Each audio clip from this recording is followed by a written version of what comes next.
The Ukrainian military reported repelling 90 Russian attacks over the past 24 hours in northeastern and eastern Ukraine, the General Staff of Ukraine's armed forces wrote in its morning update.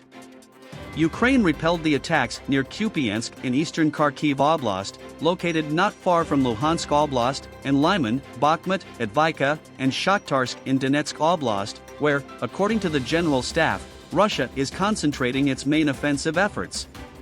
The General Staff also reported that Russia launched 19 airstrikes and 37 attacks from rocket salvo systems over the past day, causing damage to towns and villages and injuring civilians.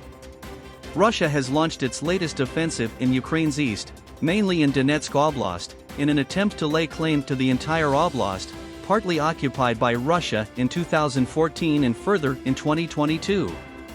Russian-backed proxy militias and private mercenary groups, such as the notorious Kremlin-backed Wagner Group, have been aiding Russian regular forces in the area and have incurred major losses. The threat of Russian launching missile strikes remains high throughout Ukraine. Ukrainian authorities announced that parts of the country would strengthen security measures this week, days ahead of the one-year anniversary of Russia's full-scale invasion. From February 23 to 25, most public offices and businesses will work remotely, apart from critical infrastructure facilities, the administration said, citing possible escalation of hostilities by the enemy. Challenger 2 battle tanks could start to arrive in Ukraine in the spring, UK Defence Secretary Ben Wallace said. Britain could offer Ukraine more of its main battle tanks on top of the 14 already promised, but that would depend on the country's defence needs, Wallace added.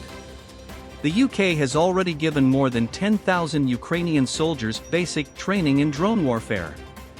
It has been training tank crews since late January, part of what ministers say is proof of the country's leading role in supporting Ukraine.